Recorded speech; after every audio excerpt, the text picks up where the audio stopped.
தெளிவுறவே அறிந்திடுதல், தெளிவுதர மொழிந்திடுதல், சிந்திப்பார்க்கே களிவளர உள்ளத்தில் ஆனந்த கனவு பல காட்டல், கண்ணீர் துளிவர உள்ளுருக்குதல், இங்கிவையெல்லாம் நீ அருளும் தொழில்களன்றோ, ஒளிவளரும் தமிழ்வாணி அடியநேர்க்கு இவை அனைத்தும் உதவுவாயே.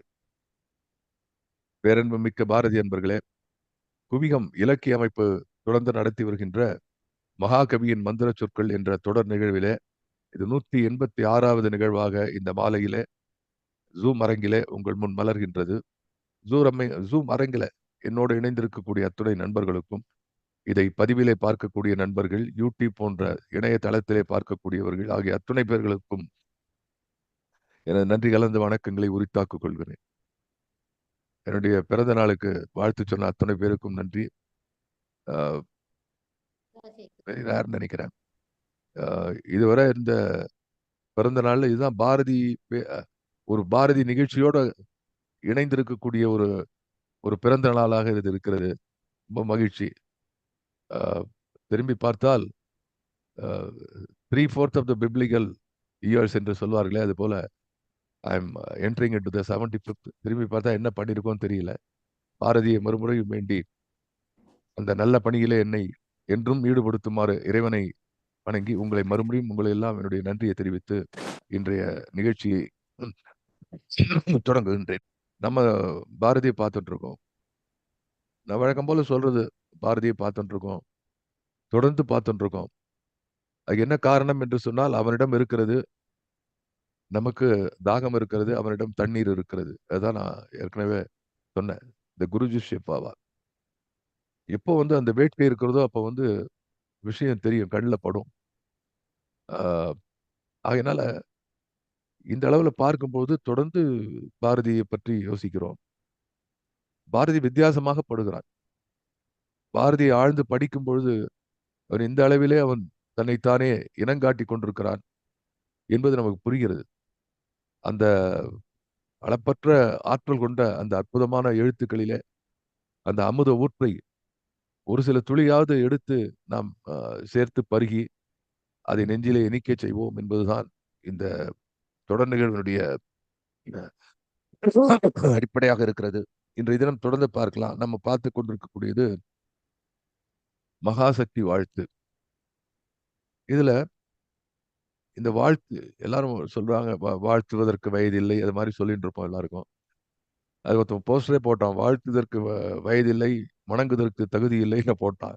அதனால இது மாதிரி வந்து நம்ம இது இல்லை அது இல்லை சொல்லிட்டு இருக்கோம். ஆனா நம்ம நாட்டில் இருக்கக்கூடிய பெரியவர்கள் வாழ்த்து என்பது யார் வேண்டுமானால் யாருக்கு வேண்டாம் கொடுக்கலாம். வாழ்த்து என்பது மனம் திறந்த வரவேற்பு. அது இறைவனை பார்த்து சொல்லும் போது அதுக்கு தனியா ஒரு ஒரு அழகு ஏற்படுகிறது. எல்லாரும் வாழ்த்துகிறார்கள். ஒவ்வொருத்தரும் அவருக்கு தெரிந்த அளவிலே வாழ்த்துவார்கள். இப்போ பாரதி நினைக்கிறான், மகாசக்தி எப்படி வாழ்த்து பாடுவது, அதுவும் நன்றி கலந்த வாழ்த்து. நான் கேட்டதெல்லாம் கொடுக்கக்கூடிய பராசக்தியை நான் எப்படி வாழ்த்துவது என்று பார்க்கும்போது அவளை பற்றி இந்த உலகுக்கு எப்படியாவது சொல்லிவிட வேண்டும். அவள் யார் என்பதை இனம் காட்ட வேண்டும். அவளை பற்றி யாருக்கும் தெரியாமல் இருக்கிறது. எப்படி ஒரு ஒரு செய்தியை ஊருக்கெல்லாம் கொண்டு செலுத்த வேண்டும் என்று ஒருவன் ஆசைப்படுவானோ அப்படி ஒரு எண்ணத்திலே அவன் இந்த பாடலை எழுதுகிறான். எந்த பாடலும் இல்லாத ஒரு பெரிய முயற்சி பாரதி இதில் தெரிகிறது. எடுத்த உடனே சூரியனை பற்றி சொல்கிறான். சூரியன் போல இருக்கிற, மழையை போல இருக்கிற. பாரதியை பாடி இருக்கிறான். சூரியனை பத்தி பாரதி பாடாததா? மழையை பற்றி பாரதி பாடாததா? ஆனா இங்க என்ன வித்தியாசம் அப்படின்னா, குயில் பாட்டுல வந்து சூரியனை பத்தி பாரதி எழுதுகிறார். உங்களுக்கு தெரியும், ரொம்ப அருமையான பாட்டு. தங்க முறுக்கி தழல் குறைத்து தேனாக்கி எங்கும் பரப்பியதோர் இங்கிதமாய் என்று எழுதுகிறார். அதுல வந்து நான் பேசும்போது சொல்வது உண்டு, இதே மேடையில சொல்லியிருக்கிறேன். அதுல என்னன்னா, அந்த சூரியனுக்கு வந்து அதுக்கு என்ன ஒரு முக்கியமான குணம் அப்படின்னா, இங்கிதமாய் என்று சொல்கிறார். அது என்ன இங்கிதமாய்? இங்கிதம் என்பது பொது நாகரிகம், ஒரு சப நாகரிகம். பக்கத்துல வந்து ஒரு உள்ள தெரிஞ்சவங்க தான் வீட்டுக்குள்ள வராங்க, வந்துருவாங்க. அவங்களுக்கு இந்த வீட்டுக்கு பழக்கம் தான், நம்ம வீட்டுக்கு வரக்கூடிய நண்பர் தான். இருந்தாலும் வாங்க வாங்க வாங்க என்று சொல்கிறோமே, அதுபோல ஒரு சபை நாகரிகம், பொது நாகரிகம். இதை பொதுவாக இளையவர்கள் பெரியவர்களுக்கு காட்டுவார்கள். ஒரு தலைவர், சபை தலைவர் வந்தா எல்லாரும் எழுந்து நிப்பாங்க. சபை தலைவர் எழுந்து நிக்கணுங்கிற அவசியம் இல்ல. ஆனா இங்க என்ன நடக்கிறது பாருங்க. சூரியன் அந்த பொதுமக்கள்கிட்ட ஒரு இங்கிதமாய் நடந்து கொள்கிறார். ஏன்னா, ஃபர்கெட் அபௌட் த சயின்ஸ். அவன் அந்த பக்கம் மலைவாயில விழுந்து கிடந்தவன். மேற்கு குடதிசையிலே போய் விழுந்து விடுகிறான். மறுநாள் காலையிலே எழுந்து வருகிறான். அப்ப உலகம் என்ன செய்து கொண்டிருக்கிறது? உலகம் உறங்கிக் கொண்டிருக்கிறது. எல்லாரையும் வந்தா தட்டி எழுப்புறான். எழுப்பும்போதே ஆவேசமா, கொடூரமா, எழுந்துறான கத்தி. சில பேர் வீட்ல இடி விழுந்த மாரி கத்தினா தான் எழுந்துக்கிறான். வேற. ஆ எழுந்துக்கிறவன். அப்படிலாம் சொன்னா இதமா எழுப்புறான். இந்த மக்களை இங்கிதமாக எழுப்புகிறான். இங்கு இதமாக அதான் இங்கிதம். இங்கிதம் தென்பாண்டி நாட்டுல அதிகமா பழக்கவழக்கம். நாங்க இங்கீதம் தெரிஞ்சவங்க சார். அவருக்கு சங்கீதம் மட்டும் தெரியாது, இங்கீதமும் தெரியும் அப்படிம்பாங்க. சில வித்வான்களுக்கு சங்கீதமும் தெரியாது, இங்கீதமும் தெரியாது. இதெல்லாம் வந்து அந்த கால வழக்குல ஓடுறது. அப்போ சூரியன் இங்கிதமாய் நடக்கிறான் என்று சொன்னால் எவ்வளவு பெரிய சூரியன். அதை பாரு எழுதியிருக்கிறான். தங்கம் உருக்கி, தழல் குறைத்து, தங்கத்த உருக்கினா பார்க்கணும்னு ஆசைப்படும். போய் தொட்டா சுடுமே. அதுக்காக தழல் குறைக்கிறான். அதுதான் இங்கிதம். ஒரு குழந்தைக்கு வேண்டி ஒரு தாத்தா கீழ இறங்கி நான் தான் யானை யானை மேல உட்காருன்னு கீழ இறங்குறாரு. அந்த எளி வந்த தன்மை what we call as a சௌலபியம். இந்த சௌலபியம் தான் வந்து இறைவனுடைய திரு கல்யாண குணங்களிலே ஒன்றாக பேசப்படுகிறது. எளி வந்து இறங்கக்கூடிய தன்மை. அப்படி சூரியனை பேசுகிறான். இப்போ ஒருத்தர் கேட்டார், தங்கம் உருக்கி தழல் குறைத்து தெரிகிறது. தேனாக்கின்னு என்ன அர்த்தம் சார்? எதுக்கு தேனாகணும்? காத்தால எழுந்த உடனே ஷீட். இந்த சூரியனுடைய அந்த தகடு பரப்பு இருக்கிறதே, அது தொடக்கூடிய தங்கம் போல் இருக்கிறது. அது தொட்டு பார்த்தா சுட்டுப்பானே நம்ம பையன். அப்படி சூரியன் அந்த தழலை குறைக்கிறான். அந்த வெப்பத்தை குறைக்கிறான். பொதுவாக குழந்தைகள் எல்லாம் எதையாவது தொட்டால் அடுத்து அடுத்து வாயில கொண்டு வச்சுக்கும். அது மாதிரி ஏதாவது குழந்தை தூக்கி வாயில வச்சுட்டா, அது இனிக்க வேண்டுமே என்பதற்காக தேனாக்கி. இப்படி எழுதுறான் பாருங்க. அப்போ இதெல்லாம் இது எத்தனையோ எழுதியிருக்கிறான். இது போல வந்து மழை பற்றி எழுதியிருக்கிறான். மழையை வசன கவிதை எழுதுகிறான். 1000 தந்திகளை உடைய ஓர் இசைக்கருவி. எவ்வளவு பெரிய வார்த்தை. Shear poetry. 1000 தந்திகளை உடைய ஒரு இசைக்கருவி. எல்லாம் எழுதி முடிச்சிட்டாங்க. மழையை பத்தி எத்தனை பேர் குரல்ல இருந்து எல்லாரும் எழுதியிருக்கிறார்கள். இவன் வித்தியாசமாக பார்க்கிறான். ஆகவே பாரதி பல இடங்களிலே இதை பற்றி எழுதியிருக்கிறான்.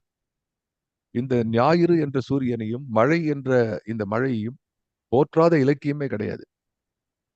இளங்கோவடிகள் இருந்து எல்லாரும் போற்றுகிறார்கள். ஆனாலும் இளங்கோவடிகள் வந்து வேற மாதிரி போற்றுகிறார். அவர் என்ன பண்றார்?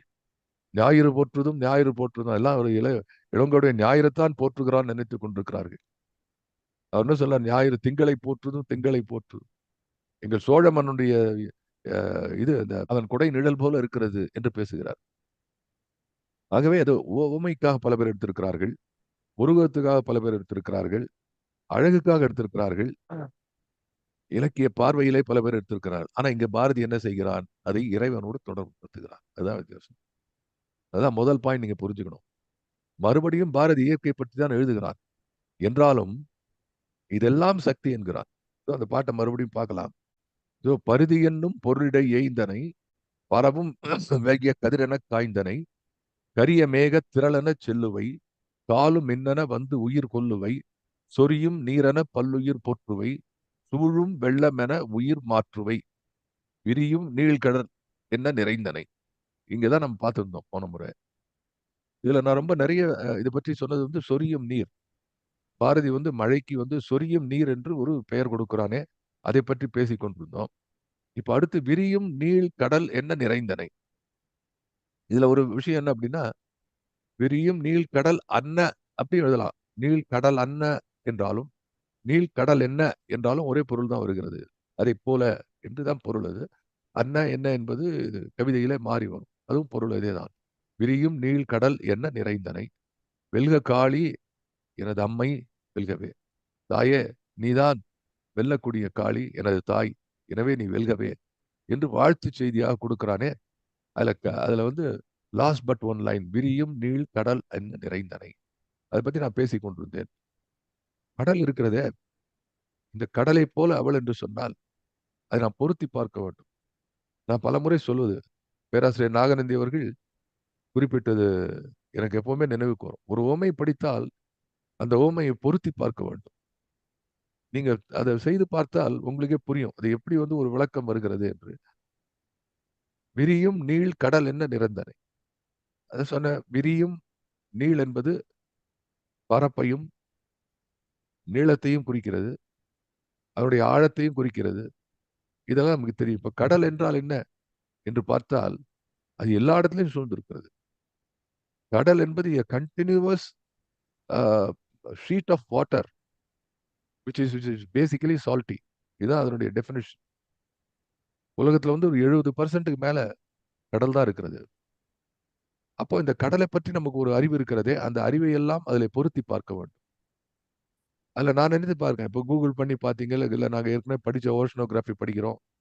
ஐ was spending some time reading ocean because we were involved in algae. ஆல்கேல படிக்கும்போது கடல் பாசிகள்லாம் பத்தி படிக்கும்போது கடலை பத்தி நம்ம படிப்போம். அப்போ வந்து அன்னிலேருந்து இன்னை வரைக்கும் பார்த்தா ஈவன் டுடே கடலை பற்றி உங்களுக்கு என்ன தெரியும்? How much knowledge you have about ocean என்று சொன்னால் ஒன்லி 5% we know. 21ஆம் நூற்றாண்டிலே இந்த எல்லா விதமான ஆர்டிபிஷியல் இன்டெலிஜென்ஸும் வந்திருக்கக்கூடிய இந்த நிலையில கடலை பற்றி நமக்கு தெரிந்த விஷயம் என்ன என்று சொன்னால் 5%. 95 விழுக்காடு நமக்கு கடலை பற்றி தெரியாது என்பதுதான் உண்மை. நான் ஏற்கனவே சொல்றேன். நான் 60% பூச்சி வகைகளை பற்றி நமக்கு தெரியாது. அப்ப தெரிந்ததை விட தெரியாதவை அதிகமாக இருக்கிறது. இவ்வளவு தெரியல என்று சொல்லும்போதே அதுவே ஒரு knowledge. To know that you do not know is also a knowledge. அப்படி கடல் இருக்கிறது. கடலிலே எத்தனையோ விஷயங்கள் இருக்கின்றன. அப்போ இரவியோடு பொறுத்து பார்த்தால் கடல் போல இருக்கிறாய். உன்னை 5 விழுக்காடு கூட நாங்கள் அறிந்திருக்கவில்லையே என்று இன்றைய செய்தியை, கடல் பற்றிய செய்தியை இறை செய்தியோடு பொருத்தி பார்க்க வேண்டும். இன்னொரு விஷயம் என்னன்னா கடல்ல கடல்ல அலை எங்கு வருகிறது? கடல் அலைன்னா எல்லாருக்கும் தெரியும். இல்லையா? கடற்கரையில போனா கடல் அலைகளை பார்க்கலாம். அலைகளா இருக்கும். இதை போல கடலுக்கு உள்ளே பெரிய அலைகள் இருக்கின்றன. வெளியே தெரியாத அலைகள். இதை பற்றி சயின்டிபிக் அமெரிக்கன்ல very many years back for my work I read about it. இதுல தனியா கோடு போட்டு உள்ளுக்குள்ள வந்து எந்த அளவுக்கு அது உள்ள போறது. அந்த கடல் அலைகள் உள்ளே போகும்போது அந்த உள்ள இருக்கிற salt and other contents are being transferred. அது உள்ளுக்குள்ள கடல் அலைகளுக்கு கடலுக்குள்ள ஒரு பெரிய டைனமிசம் இருக்கு. ஸோ இது போல அலைகளுக்குள் அலை. சௌந்தரிய லகரி அலைகள் சொல்றாங்க. அழகின் அலைகள். பெரியவர் எப்படி பேர் வச்சார் பாருங்க அது. மகாகுரு. சௌந்தரிய லகரி. அப்போ இந்த இது போல ஒழுக்கல. அப்புறம் வேற என்ன இருக்கிறதுனா, even today there are lot of mysteries about the sea. உங்களுக்கு எல்லாம் தெரியும். பெர்முடா ஆங்கிள் பத்தி எல்லாம் பேசியிருக்கோம். It is Florida, Puerto Rico and Bermuda. அந்த ட்ரையாங்கிள்ல வந்து ஒரு பெரிய இது இருக்குமா. இந்த கடல் எப்படி இருக்கு, அப்படி இருக்கு. 1000 செய்திகள். அப்போ கடல் என்று சொல்லும் பொழுது நமக்கு தெரிந்த கடலை பற்றிய விஷயங்கள் கூட இந்த இறைத்தன்மையிலே பொருத்தி பார்க்க வேண்டும். அதுதான் பாரதி விரும்புகிறார். நீ பார்க்கக்கூடிய விஷயம், நீ அனுபவிக்கக்கூடிய விஷயம், இதெல்லாம் சக்தி இருக்காது. நீள் கடலென விரிந்தனை. அப்படி விரிந்து கிடக்கிறாய். அது மட்டுமல்ல, கடல்ல வந்து அ முக்கியமான விஷயம் என்ன அப்படின்னா, இத விடுங்க. இதெல்லாம் அந்த சயின்ஸ் சம்மதம். இன்னொரு நயம் என்ன பார்க்கிறேன் என்று சொன்னார். இந்த கடலை படைத்த இறைவன், கடலை தாண்டி மணலிலே, தரையிலே இருக்கக்கூடிய உயிரினங்களுக்கு இந்த கடல் நீர் அ உபயோகம் இல்லாததை செய்து விட்டார். உபயோகம் இல்லன்னா, உபயோகம் இருக்கிறது. Salt is the most important thing for life. But குடிக்கிற தண்ணி வந்து சால்ட்டா இருக்க முடியாது. There is 2.5% of salt in sea water always. அது குடிக்க முடியாது இருக்கு. அந்த அந்த தண்ணி எப்படி குடி தண்ணியா மாறும்? அதுக்கு நடுவுல மேகம் வருது. அதுக்கு நடுவுல சூரியன் வருது. சூரியன் நடுவுல மேகம். அது மேகத்தை அந்த தண்ணீரை இழுத்து, அது மேகத்தாலே உறிஞ்சப்பட்டு, அது பின்னாலே மழையாக வருகிறது.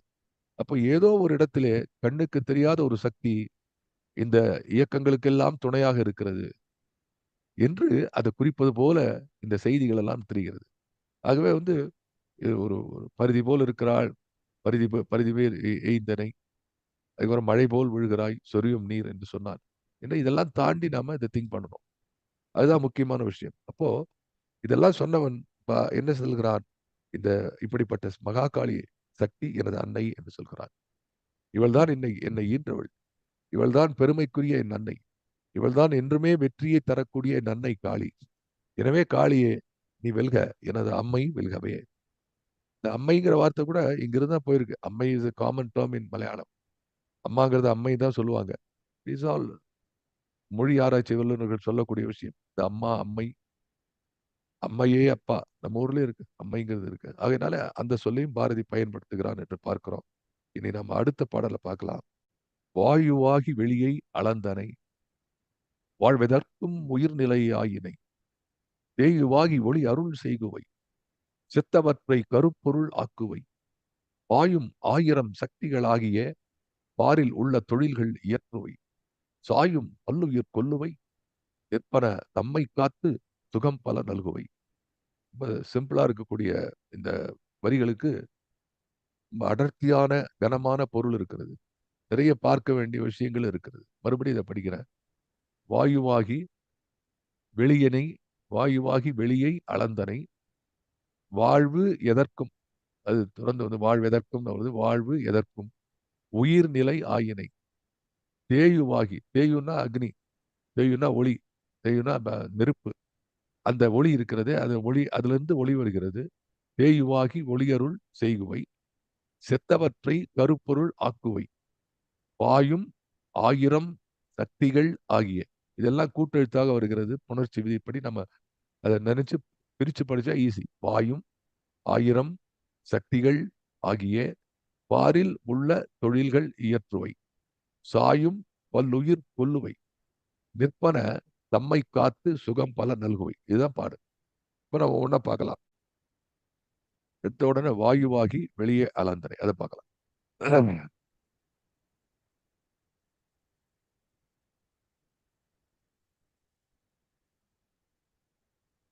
வாயுவாகி வெளியை நிறைத்தனை. ரொம்ப முக்கியமான விஷயம் என்ன அப்படின்னா, கடல்ல பத்தி நான் சொல்லும்போது என்ன சொன்னேன், இந்த கடல் வந்து ஒரு டைனமிசம் உண்டாக்குது. there is a connection between the land and the water, land and the space above. சாதாரணமா ஒரு விஷயம், ஒரு மழை என்று எடுத்துக்கொண்டால் இந்த மழையினுடைய பின்னணியில 3 நிலைகள் இருக்கின்றன. ஒன்று கடல், இன்னொன்று தரை, இன்னொன்று வானம். இது கடலிலிருந்து உதிக்கிறது. வானம் அதை ஏற்றுக்கொள்கிறது. அது மழையாக தரையில் பொழிகிறது. கடல்ல பொழிகிறது, ஓகே, தரையில் பொழிகிறது. அப்போ இந்த டைனமிசம் இருக்கிறது. இந்த டைனமிசம் இறைவனுடைய பின்னணியிலே இருக்கிறது என்று பாரதி சொல்றான். அதை எப்படி பார்க்கணும்? அப்ப சக்தி ஒன்றை உருவாக்குகிறாள், அந்த உருவத்தை வெவ்வேறாக மாற்றுகிறாள். அவளே தான் பண்றா. அவளே தான் சால்ட் வாட்டர் கொடுத்துருக்கா. பூரா பூரா somebody has asked when it was all formed, what is the origin of water என்று நீங்கள் படித்து பார்த்தால் nobody knows. வால்கானிக் எரப்ஷன் அப்படிங்கிறாங்க. சயின்ஸ் எதெல்லாமோ சொல்கிறது. பிக் பேங் தியரியிலிருந்து ஆரம்பிச்சு பலவிதமான பரிணாம கொள்கை பற்றி பேசுகிறோம். நாம் நம்புவது இயற்கை என்ற இறைவன், அது பராசக்தி பாரதியுடைய வார்த்தையில. இப்போ பராசக்தியே இது மாதிரி வந்து உப்பு தண்ணியா கொடுக்குறா, அதுக்கப்புறம் இந்த மாற்றுகிறாள். அழகிலா விளையாட்டுடையார்னு கம்பன் ஒரு வார்த்தை போட்டான் பாருங்க, அதுதான் முக்கியம். அதுக்கு அதுக்கு பதிலே கிடையாது. சுவாமி விவேகானந்தர் இந்த இடத்துக்கு சொன்னார், the only place where Swami Vivekananda said we don't have an answer in our religion why God is doing all this. ஒரு நிச்சலமான பிரம்மம் ஏன் சலனப்பட்டு உயிர்களை உண்டாக்குகிறது, ஏன் பரசிவ வெள்ளமாக மாறுகிறது? No answer. அது இறைவன் சித்தம் என்று சொல்லிவிடுகிறார்கள். அப்படி இது போறது. இப்போ வாயுவாகி வெளியை அளந்தனை, இதுதான் முக்கியம். அளந்தனை என்பது ரொம்ப முக்கியம். இந்த வாயுவாகி முதல்ல அளந்தனை பார்த்தலாம், அப்புறம் வாயுவாகி. அளந்தனை அப்படின்னா என்ன அர்த்தம்? இப்போ வந்து ஒரு லேண்ட் இருக்கு, அந்த லேண்டை போய் நீங்க அளக்குறீங்கன்னா என்ன அர்த்தம்? அது உங்க உடமை. ஒரு 2 ஏக்கர் இருக்கா, 3 ஏக்கர் இருக்கா, எவனா எடுத்துன்னு போயிட்டானா நம்மகிட்ட தான் இருக்கா எல்லை. அப்போ இந்த சக்தி எல்லா இடத்திலும் பரவி இருக்கிறது என்பதை இதோட ஒரு வார்த்தையில எப்படி அழகா சொல்ல முடியும்? வாயுவாகி வெளியை வெளியில் நிறைந்தனைன்னு எழுதலாம். ஆனா பாரதி என்ன எழுதுறான்? வெளியை அளந்தனை என்று எழுதுகிறான். இட் ரீச்சஸ் தெர் இஸ் அளந்தனையில வந்து நிறைந்தனைங்கிறது வேற விதி இல்ல. ஒரு ஒரு டப்பா ஒரு ஒரு குடுவையில தண்ணீர் விட்டா அது போய் நிறைஞ்சுக்கும். அவ்வளவுதான். பட் அளந்தனை என்பதுல வந்து ஒரு அக்கறை இருக்கிறது. ஒரு கரிசனம் இருக்கிறது. This is mine. ஒரு அன்னையுடைய பாவம் இருக்கிறது. இங்கிதம் இருக்கிறது. குயில் பாட்டுல சொன்னானே, எனக்கு படிச்சு படிச்சு நான் எப்ப இருந்தாலும் தூக்கத்துல இருந்தா கூட எனக்கு ரொம்ப பிடிக்கக்கூடியவர். தங்க முறுக்கி தழல் குறைத்து தேனாக்கி எங்கும் பரப்பியதோர் இங்கிதமாய் என்று அந்த பாடல்ல இருக்கக்கூடிய இங்கிதம் இருக்கிறது. அதுதான் இறை அருள். அந்த இறை அருளை இந்த பாடல் மூலமாக சுட்டிக்காட்ட வேண்டும் என்று பாரதி விரும்புகிறார். அம்மா ரொம்ப பெரியவ. அம்மாவுக்கு எல்லாம் முடியும். அம்மாவுக்கு கிடையாது ஒண்ணும் இல்ல. அம்மா கிட்ட இல்லாத ஒண்ணும் இல்ல. அம்மா தான் எல்லாம். நீ மட்டும் இல்ல. உலகத்தே ஆனால் அவள் உன்னிடம் அன்பாக இருக்கிறாள். அப்படிப்பட்ட அன்னை உன்னை தேடி வருகிறாள். உன்னை தன் மடியிலே ஏற்றுக்கொள்கிறார். உனக்காக தன் முலைப்பால் சுரக்கிறாள். உன்னை ஆதரிக்கிறாள். அன்பு காட்டுறாள். இதல்லவோ கருணை. இதல்லவோ இறைத்தன்மை சொல்லக்கூடிய விஷயம். அதல்லவோ வாழ்த்து. அதுதான் மகாசக்தி வாழ்த்து. அப்போ வாயுவாகி வெளியை அளந்தனை. எல்லா இடத்தும் போய் பார்க்கிறார். ஐ ஹவ் சீன் ஒரு ஒரு தாய் பறவை குஞ்சுகளுக்கு இறை கொடுப்பதை பார்க்கணும். சில வைல்ட் லைஃப் போட்டோகிராஃபில சில வீடியோக்கள் வரும். அது 4, 5 குஞ்சு கூட்டுல இருக்கும். அந்த தாய் பறவை எல்லாத்துக்கும் கொடுக்கும் அப்படி இப்படி. அதுக்கு என்ன எண்ணிக்கை தெரியுமா? எப்படி? இந்த தாய்மை அதுதான். தாய்மை என்பது இட்ஸ் எ பயாலஜிக்கல் சிஸ்டம். இது இது இது இது வந்து it is ingrained in all kind of life forms. அதுக்கு அந்த கீழே விழுற குட்டிய அது நிக்கிற வரைக்கும் அதை காப்பாத்துறது. அந்த அந்தந்த முயற்சியில. சில சில விலங்கினங்கள் வந்து அது குட்டி பொறந்து அடுத்த கணத்திலேயே அது வந்து ஒரே நாள்ல எழுந்துடணும். யானைக்குட்டி, ஐ சீன் ஒன் ஜிராஃபி, ஒட்டச்சிவிங்கி. அது வந்து அவ்வளவு உயரத்துல இருந்து அது வந்து அது அந்த குட்டி கீழே விழுது. அது பறக்கிறது. விழுந்து அப்படியே தத்தி நிக்கிறது. அதை பார்த்துட்டு இருக்கிற புலிகள் ஓடி வந்து அதை சாப்பிட வருது. அப்படியே காப்பாத்துறது இது. நெகிழ வைக்கக்கூடிய இதுதான் பாரதி சொல்ல விரும்புறான். அன்னை மகாகாளி அதான் சொல்றான். வெல்க காளி எனது அம்மை என்னுடைய அன்னை வெல்கவே. வாயுவாகி சயின்ஸ்ல பார்த்தா என்ன சொல்றது? சயின்ஸ் இஸ் டாக்கிங் அபவுட் இப்ப இந்த நம்ம ஸ்பேஸ்ல வந்து அட்மாஸ்பியர்ல ஸ்பேஸ்ல நிறைய இருக்கக்கூடிய கேஸ், அதாவது வாயுக்கள் என்ன கேட்டா 2 தான், hydrogen and helium. Many of your scientist are there in this forum and people those read science are there. You know very well that helium and hydrogen இது 2 தான் இருக்கு. இங்க மட்டும் இல்ல, அண்ட வெளியிலே கோள்களுக்கு இடையிலே இருக்கக்கூடிய இடத்தை நிரப்பக்கூடியதும் இதுதான். இப்போ இங்க இருக்கக்கூடிய சயின்ஸை பொருத்தி பார்த்தாலும் அந்த இடைவெளியில இது இருக்குது. That mean they are in constant touch. அது எல்லா இடத்துலையும் பரவி நிற்கிறது. It touches there is a great organic connection என்று சொல்வார்கள். இது போல ஊடுருவி நிற்கிறது சொல்றாங்களா, அது போல ஊடுருவி நிற்கிறது. வாயுவாகி வெளியை அளந்தனை.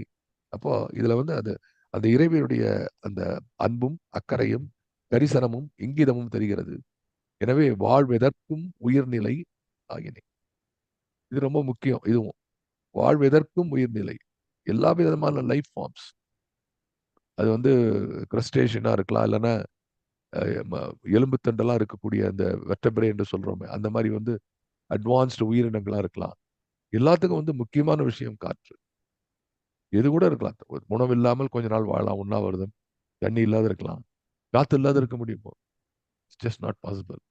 That respiration, the most important activity of biological system which differentiates whether something is living or not. இப்போ வந்து உயிரோடு இருக்கக்கூடியது இல்லாதது என்று சொல்லும்போது நகரக்கூடியது உயிர் இருக்கிறது, நகராமல் இருக்கக்கூடியது உயிர் இல்லாதுன்னு சொன்னா வீட்டில் உட்காந்துருக்கணும் உயிர் இல்லை, ஓடுற மோட்டார் காருக்கு உயிர் இருக்குன்னு சொல்லிட்டு இல்லையா? அது மாதிரி வந்து ஒரே ஒரு குணத்தை வைத்துக்கொண்டு சொல்ல முடியாது. ஆனா ஒரே ஒரு குணம் உயிர் இருக்கிறதா இல்லையான்னு பார்க்கறதுக்கு ஒரே ஒரு விஷயம் என்னன்னு அப்படின்னா whether it is able to respire or not. If the respiration stops, if the exchange of gases stops, then the life stops. அப்போ வாழ்வதற்கும் உயிர்நிலை ஆகி, உயிர்நிலை ஆகினை என்பதற்கு என்ன பொருள்? அப்படி இல்லைன்னா உயிரற்றது என்று. டெஃபினிஷன். உயிர் இருப்பதற்கும் உயிரில்லாத நிலைக்கும் இருக்கக்கூடிய அந்த டெஃபினிஷன் இருக்கிறது, அதுதான் முக்கியமான விஷயம்.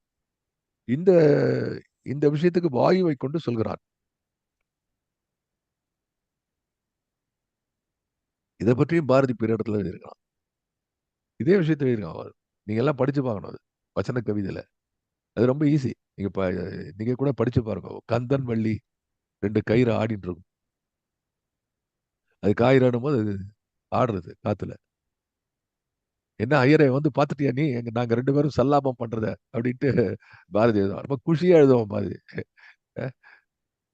அதில் சொன்னா கடைசியில படிச்சுட்டே வரும்போது பாரதி எங்கே சிரித்து கொண்டு சொல்கிறார், எங்கே நிமிர்ந்து உட்காந்து அப்படி தலப்பா கட்டின மீசையை முறுக்கிட்டு உங்களை உங்களை வந்து கூர்மையா பாக்குறேன் தெரியும் போயிட்டே இருப்பான். மகாசக்தி அவள், சக்தி அல்லவோ அதில் இருக்கிறது, சக்தி உயிர் காற்று, சக்தி உயிர் காற்றுக்குள்ள போயிடும். வசன கவிதையில் அவன் செய்த அற்புதம் இருக்கிறதே. அப்படியே ஒரு ஐஸ்கிரீம் சாப்பிட்டே இருப்போம். கடைசி ஸ்பூன்ல வந்து சுட சுட சக்கரை பொங்கல் சாப்பிட்டா எப்படி இருக்கும்? என்ன மாற்றம் இது? இம்பாசிபிள். அதுதான் மகாகவி. அவன் அவன் நில்லுன்னா நிற்போம், அவன் உட்காருன்னா உட்காருப்போம், அவன் அழுன்னா அழுவோம், அவன் சிரினா சிரிப்போம். அவன் வந்து கோபம் கொள் என்று சொன்னா கோபம் கொள், ரௌத்ரம் பழகுனா ரௌத்ரம் பழகிடுவான். அப்போ இந்த சொல்லுக்கு வந்து ஒரு ஆக்ஷன் வருது பாருங்க. there's an action for that. இதுதான் வந்து the great கீதா says. இப்போ கூட ஒரு இடத்துல நான் பேசும்போது சொன்னேன் பாரதி டாக்ல. கீதை என்ன சொல்கிறதுன்னு கேட்டா ultimate summing up of Gita is to do, செய். கீதையோட உபதேசம் என்ன? செய், ஆக்ஷன். ஆக்ஷன்னா என்ன? சக்தி. உலகம் சக்தி, சக்தியே உலகம். அதனால பராசக்தி. அப்படி சக்தியை உபாசிக்கக்கூடியவன் சொல்லும்போது அந்த வார்த்தைகளுக்கு வேகம் வருகிறது. சாதாரண ஆள் சொல்றதுக்கும் மற்றவன் சொல்றதுக்கும் வித்தியாசம் இருக்கு இல்லையா? அப்படி அதுல வந்து வாயுவாகி நீதான் வாயுன்னு சொல்லலாம். இந்த இதுல இதுல இதுல பியூட்டிஃபுல் இந்த லைன்ஸ்ல பார்க்க வேண்டியதுதான். அப்படியே பக்கத்துல உட்காந்து எப்படி வந்து கண்ணலிலே சுவை அறியும் கைக்குழந்தை போல அந்த கல்கண்டை எப்படி இப்படி சப்பி சப்பி சாப்பிடும். அது மாதிரி வந்து சொற்களை எடுத்து அப்படி சுவைத்து சுவைத்து சாப்பிடணுமா, அப்படி அனுபவிக்கணும் அப்படின்னாரு. இப்படி பாரதிய வாயுவாகி, நீ வாயு இல்ல, but it is one of your forms. நீ தேயுவாகி, நீ மாயமாகி, நீ ஒளியாகி வெளியாகி என்று வெவ்வேறு விஷயத்துல நம்ம பார்க்கிறோம். வாயுவாகி வெளியை நிறைத்தனை. அப்போ இந்த காற்றை பற்றி பேசக்கூடிய பாரதி அந்த காற்று தேவனுடைய வலிமை பற்றி பேசுகிறான். அது எங்கெல்லாம் பேசுகிறான்? வறியவன் உடைமை அதை வாயு படிக்கவில்லை. தனித்தவர் புயல் காற்றுல புதுவையில ஒரு புயல் காற்று அண்மையில புதுவையில புயல் காற்று வீசியது மாதிரி அந்த காலத்தை வீசியது. அதுல ஒரு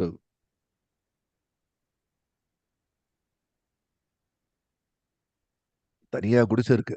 ஒரு வறியவன் உடைமை அதனை வாயு பிடிக்கவில்லை. இப்போ எவ்வளவு அருமையா எழுதுறான் அது. வாயுக்கு தனி இது இருக்கு. நம்ம நினைக்கிறோம் காற்றுக்கு கண் இல்லை என்று.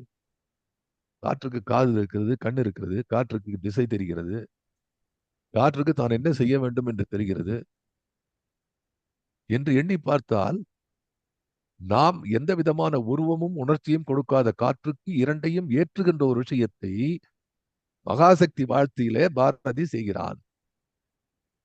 இந்த காத்து போறது, இந்த காத்து சாதாரண சக்தி, என்னுடைய பராசக்தி அதில் தான் இருக்கிறாள் என்கிறான். இதை உணர்வு பூர்வமாக யார் உணர்கிறார்களோ இப்போ ஒரு பெரிய ஒரு ஒரு பெரிய உற்சாகம். there is a great celebration of life form.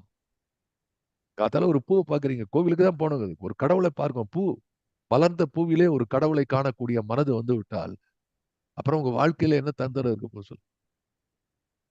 காத்து இல்லாத இடம் இருக்கா? இந்த காற்றே இறைவன் என்று சொன்னால் அப்புறம் வேற என்ன இருக்கு அதுல? இதுதான் the greatest application of mind. Bharathi வாயுவாகி வெளியை நிறைத்தனை, வெளியே அளந்தனை. வாழ்வதற்கும் உயிர்நிலை ஆகினை. அதாவது உயிரற்ற விஷயத்தை ரெண்டுத்துக்கும் உள்ள டிஸ்டிங்ஷன் வாயு என்பதை சொல்கிறார். தேயுவாகி ஒளி அருள் செய்குவை. அடுத்து தேயுவாகி நெருப்பு. அக்னிஷ்டமா முன்னுஷ்ய மண்ணு பதயஸ்ய மண்ணு கிருதேபியா. அக்னியை பாடாத விஷயம் கிடையாது. பாரதி வந்து வேத ரிஷிகளின் கதை என்று எழுதுகிறார்.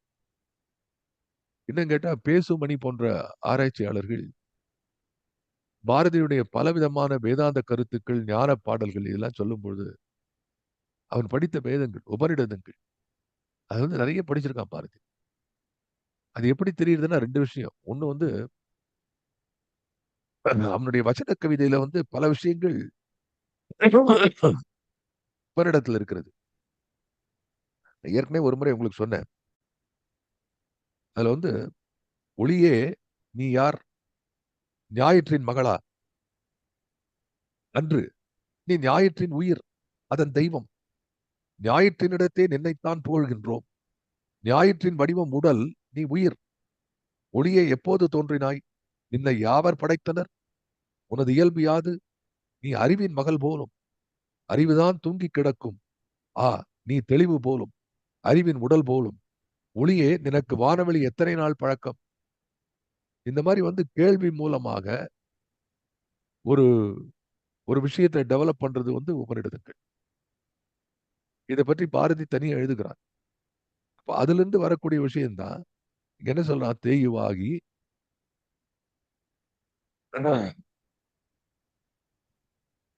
தேயுவாகி ஒளி அருள் செய்குவை. இந்த லைன்ல நம்ம முக்கியமா பார்க்க வேண்டியது வந்து ஒளி அருள். அருள் என்ற சொல் ரொம்ப முக்கியம் இங்க. ஏனென்றால் that is directly connected to the divinity. இறைத்தன்மையை எங்கெல்லாம் இயற்கையோடு இணைக்க முடியுமோ அதை பாரதி இந்த பாடலில் இணைக்கிறார். சில நண்பர்கள் தியாகராஜன் போன்றவர்கள் இந்த உரையெல்லாம் எடுத்து எழுதுகிறார்கள். அவர் ரொம்ப அருமையா எழுதியிருக்கார். என்னுடைய யோக சித்தி பத்தி குவியத்துல சுந்தரராஜன் அதை தட்டி கொடுத்தார். அதுக்கு ஒரு நல்ல விஷயம் அது. அது எழுதும்போது ரொம்ப மகிழ்ச்சியா இருக்கிறது.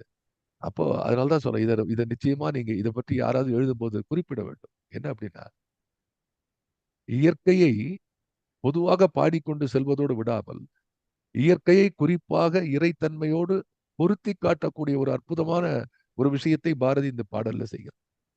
அதுதான் what in the sum and substance of this பாடல். மகாசக்தி வாழ்த்தில் இருக்கக்கூடிய நுண்மையான விஷயம் என்னென்று கேட்டால், நீ ஒளி கெடுப்பாய், ஒளி நீதான், வாயு நீதான்.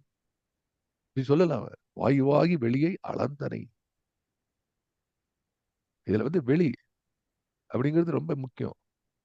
அத்தனை கோடி அண்டங்கள் இருக்கின்றன. இத்தனை கோடி அண்டங்களிலும் இருக்கக்கூடிய வெளி வெளியில் தானே இருக்குது. அந்த வெளியை பார்க்கிறார், அந்த காற்றை பார்க்கிறார், அந்த வெளியில அதனுடைய உயிர்நிலை எது என்று சொல்கிறார். அப்ப this is what you call as segmented aspect of a concept. ஒரு கான்செப்ட் இருக்குன்னா அது முழுசா இருக்கு. அதை கொஞ்சம் கொஞ்சமா உடைச்சு பார்க்கணும். அப்ப இங்க என்ன சொல்றான்? நீ தேயுவாகி ஒளி அருள் செய்குவை. அப்ப மறுபடியும் நீ தேயு அல்ல, ஆனால் தேயுவாகிறாய். நீ நெருப்பு மட்டுமல்ல. ஏன்னா ஏற்கனவே காற்றாக இருக்கிறாய். காற்றாக இருந்தாய். தேவைப்படும் போது நெருப்பாக மாறுகிறாய். அதேதான் சேம் கான்செப்ட் ஆஃப் மதர்ஹுட். உனக்கு வந்து சாப்பாடு கொடுக்கும்போது அன்னை அன்னை கிச்சன்ல இருக்கிற அன்னை சாப்பாடு கொடுப்பா. நீ ஆளுக்கு வந்தா உன்னை வந்து அலங்காரம் பண்ணி வெளியில விடுவா. இன்னும் கற்றுக் கொடுப்பாள், கல்வியை கொடுப்பாள். இப்படி ஒவ்வொரு நேரத்துல ஒவ்வொரு விதமாக அன்னை உருமாறி அந்த குழந்தைக்கு என்னெல்லாம் தேவையோ அதை செய்து காட்டுகிறாள். ஒரு அன்னை ஒரே ஒரு மாடல், ஒரே ஒரு ரூபத்துல இருக்க முடியுமா? முடியாது. இது நம்ம வந்து வாழ்க்கையில பார்க்கிறோம். வழிகாட்டியா இருக்கிறாள், வழி துணையாக நிற்கிறாள். அன்னை சின்ன சின்ன சொல்லை அந்த குழந்தைக்கு வந்து மழலை சொல்லிலிருந்து உரிய சொல்லை சொல்லக்கூடிய பழக்கத்தை ஏற்படுத்திக் கொள்கிறார். இப்படி வாழ்க்கையில இருக்கக்கூடிய அந்த சின்ன சின்ன விஷயங்கள் இருக்கிறதே, அதை இறைவனோடு பொருத்தி பார்க்கக்கூடிய ஒரு வாய்ப்பை பாரதி இதை சொல்லுகிறார். இதுல அல்டிமேட் எண்ணம் என்ன பாரதிக்கு அப்படின்னா, டேய் பராசக்தி எங்கேயோ இல்லடா, அவ ரொம்ப பக்கத்துல இருக்கா அவனுக்கு. அவ ரொம்ப பக்கத்துல அவனுக்கு இருக்கா. All that is required is நீ அவளை பார்க்கணும். அவளை தொடலாம். அவள் மடியிலே நீ படுத்து உறங்கலாம். அவளை கட்டிக்கொள்ளலாம். அவளை முத்தமிடலாம்.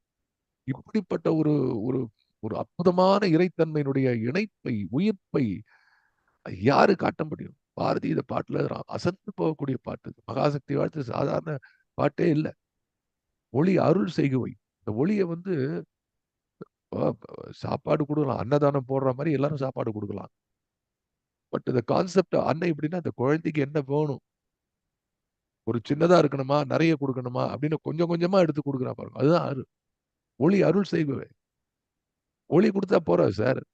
உனக்கு என்ன தேவையோ கொடுக்கணும். அருள் என்பது என்ன? சொல்லுங்க. அன்புக்கும் உண்டோ அடைக்கும் தாழ் என்று கேட்டான் வள்ளுவன். நான் சொல்றது அன்புக்கு அடைக்கும் தாழ் இருக்கிறது. அன்பு அன்பு அன்பு என்பது ஒரேடியா கொட்டுறது மட்டும் இல்ல. விஷயத்தை தெரிஞ்சிடும். குழந்தை குழந்தைக்கு நோய்வாய்ப்படும் போது அன்னை என்ன செய்கிறார்? 2 பாகம் பண்ணுவா. அதே சாத்த வந்து 2 வாட்டி வடிச்சு அதை சாட் பண்ணி கொடுப்பா.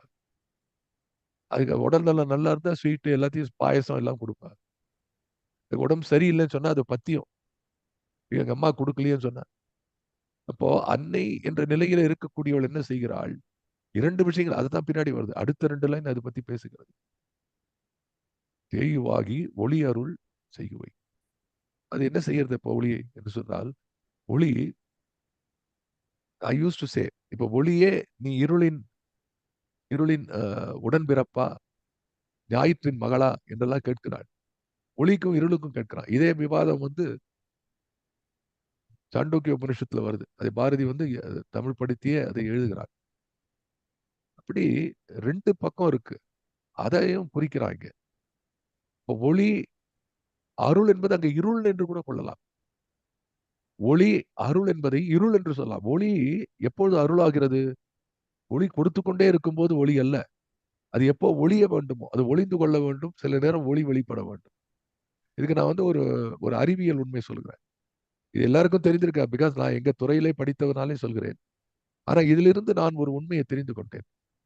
வாட் வி கால் எஸ் ஒளிச்சேர்க்கை என்று சொல்வார்கள். அ சூரிய இது எல்லாருக்கும் தெரிஞ்சிருக்கும். சூரிய ஒளியிலே குளோரோஃபில் என்ற அந்த பச்சையம் இருக்கிறதே, அதை வைத்து தாவரங்கள் உணவு தயாரிக்கின்றன. இது தெரியும் எல்லாருக்கும். I hope it's not a much of a science today. எல்லாருக்கும் தெரியும். அப்போ வந்து சூரிய ஒளியில உணவு தயாரிக்கிறது. நான் அந்த காலத்துல ஒரு கேள்வி கேட்போம். இன்டர்வியூ வரும்போது. இப்போ 10 மணி நேரம் சூரிய ஒளி கிடைக்கிறது. இன்னொன்னுக்கு 8 மணி நேரம் கிடைக்கிறது. தொடர்ந்து 8 மணி நேரம், 6 மணி நேரம் இந்த ஒளி கிடைச்சா, அது நெறைய அ ஒளிச்சேர்க்கை நெறைய அந்த உணவு தயாரிக்குமா? இல்ல கொஞ்சம் ஒளி, கொஞ்சம் இருள் அப்படி மாத்தி மாத்தி வந்தா கிடைக்குமா? அப்படின்னு கேட்டா, நெறைய படிக்காத பசங்க என்ன பண்ணுவான், நெறைய நேரம் ஒளி குடுத்தா நெறைய வந்துன்னே இருக்கும் சார். நெறைய உணவு தயாரிக்கும் அப்படிம்பான். அப்படி இல்ல. The science says a continuous photo, photons or continuous light is not comfortable for the growing organism. It should be always interrupted by darkness. அப்ப லைட் பீரியட் அண்ட் டார்க் பீரியட்ன்றத நாங்க சொல்லுவோம். அப்ப எனக்கு தெரிஞ்ச சாதாரண ஒரு அறிவியல்ல நான் படித்த ஒரு சில அறிவியல் உண்மையில ஒளியை கொடுத்து கொண்டே இருந்தால் உணவு தயாரிக்க முடியல அந்த தாவரத்தால. அதுக்கு இந்த டார்க்னஸ் தேவை. இது இவ்வளவு பெரிய விஷயத்த நீங்க வந்து இவ்வளவு சொல்ல வேணாம் சார். சாதாரணமா சொல்லிடலாமே கேட்டா, பகலாகவே இருந்தால் நாம் இருக்க முடியுமா? இரவாகவே இருந்தால் இருக்க முடியுமா? பகலும் வேண்டும், இரவும் வேண்டும். அப்போ ஒளி எப்பொழுது அருளாகிறது? ஒளி பகல் இரவை நிர்ணயிக்கிறது. இங்க பாருங்க இந்த பகல் இரவு நிர்ணயிக்கிறதுனால தான் இப்ப நான் வந்து காலையில பேசுறேன். நீங்க மாலையில கேட்கிறீங்க. இதான் வந்து கால வணக்கம் என்று சொல்லிக் கொண்டிருக்கிறோம். இல்லையா?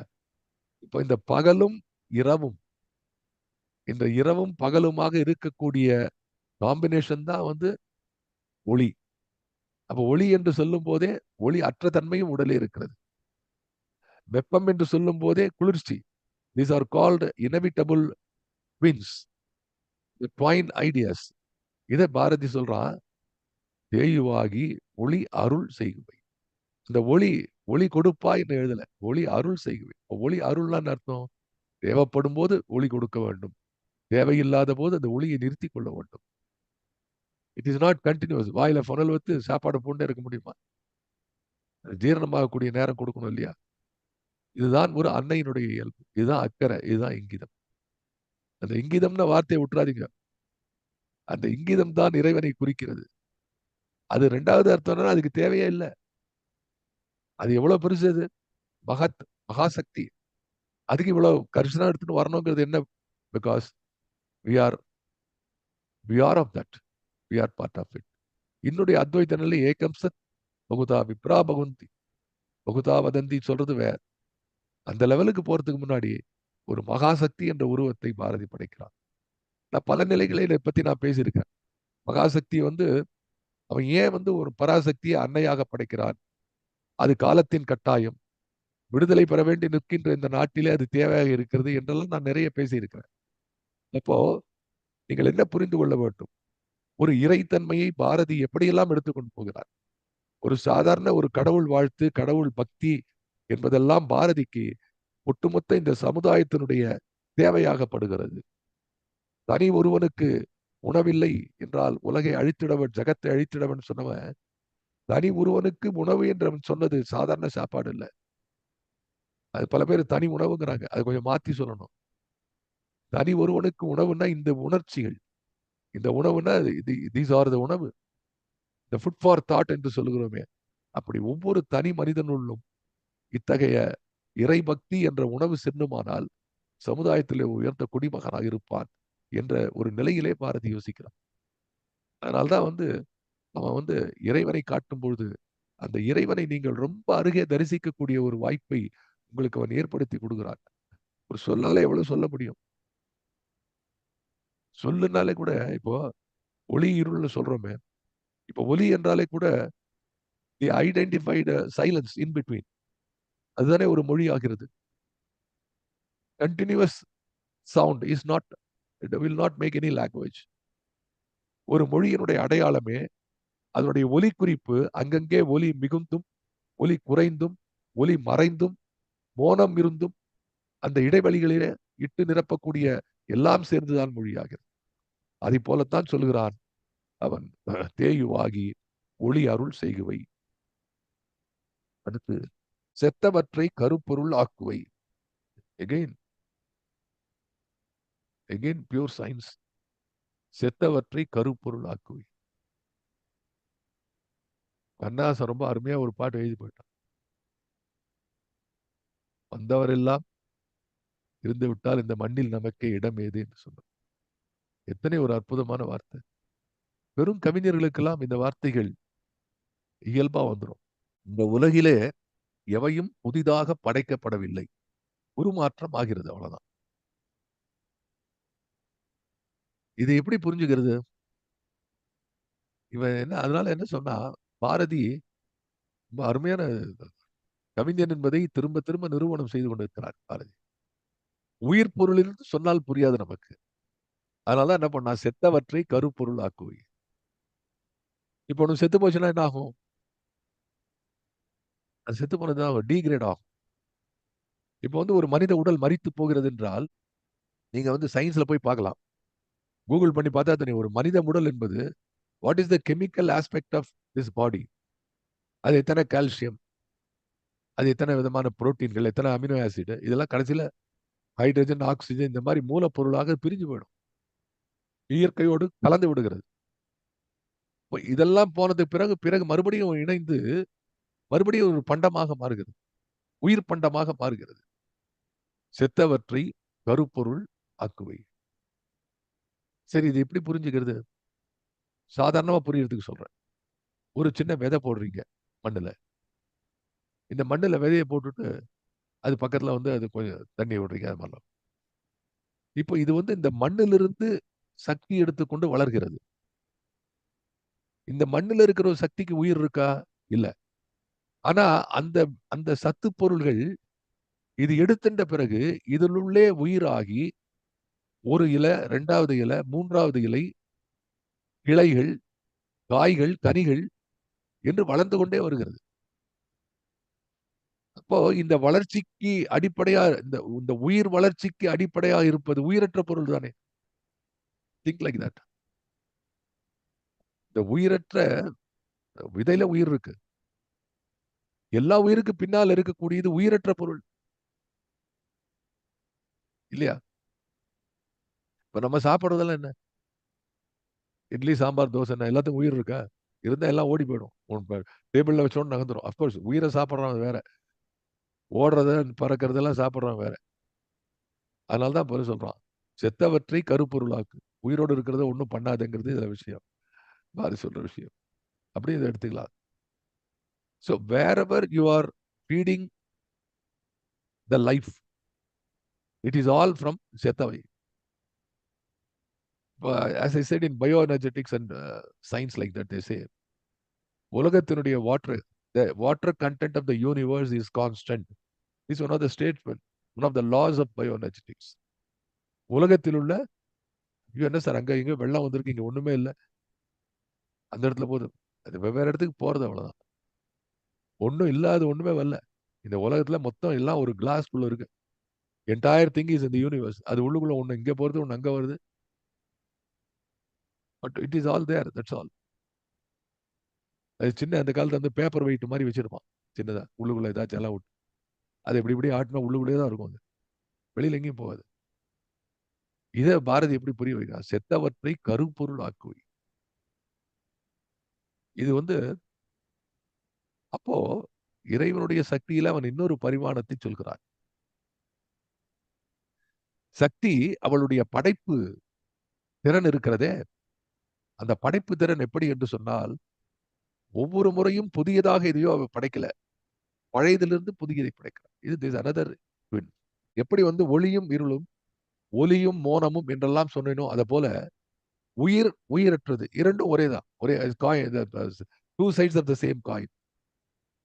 பிறப்பும் இறப்பும் இருந்து similar thing.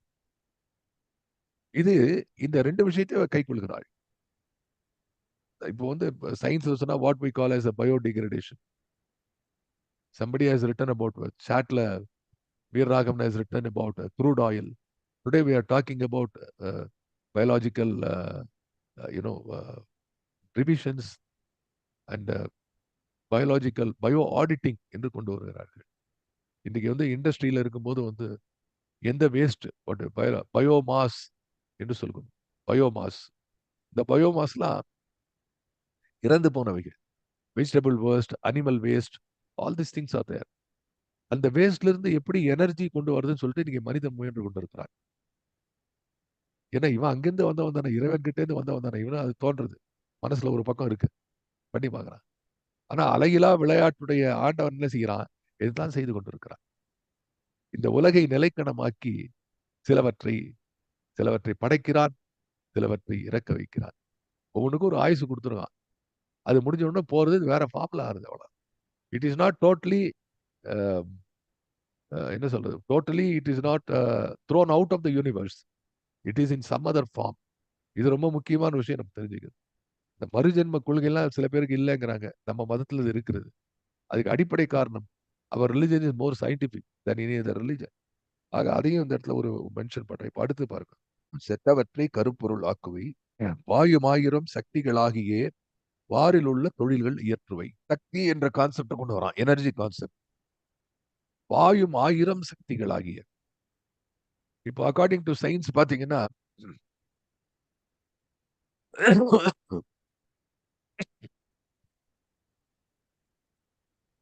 Kinetic energy, static energy என்று சொல்வார்கள்.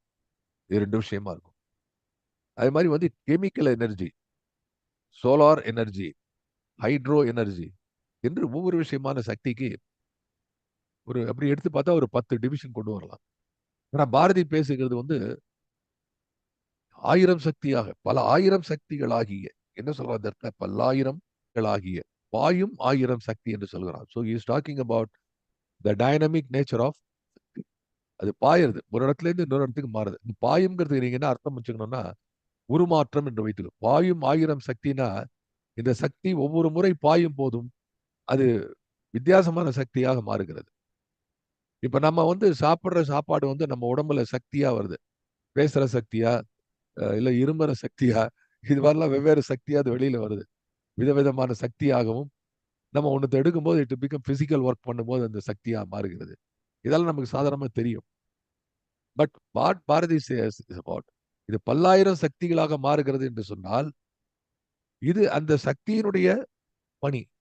இப்ப பல்லாயிரம் சக்தியினுடைய உருமாற்றங்கள் இல்லை என்று சொன்னால், அந்த அன்னை இந்த பேரண்டத்தை படைத்து ஆக்கி காத்து கொண்டிருக்க முடியாது, அதை காப்பாற்றிக் கொண்டிருக்க முடியாது. ஆகவே the the important aspect of Sakti is she has created this world and monitoring this world, everything within the world. அது என்ன சொல்கிறான்? செத்தவற்றை கருப்பொருளாக்குவை, பாயுமாயிரம் சக்திகளாகிய பாரிலுள்ள தொழில்கள் இயற்றுவை. The last line is very important. சாயும் பல்லுயிர் கொல்லுவை, நின்னை நிற்பன தம்மை காத்து சுகம் பல நல்குவை. Most important lines before I conclude. சாயும் பல்லுயிர் கொள்வை என்ன சொல்றான்? அந்த செத்ததுக்கும் கருப்பொருளுக்கும் என்ன வித்தியாசம்? ஒண்ணும் இல்ல, ரெண்டுமே உபயோகமானது.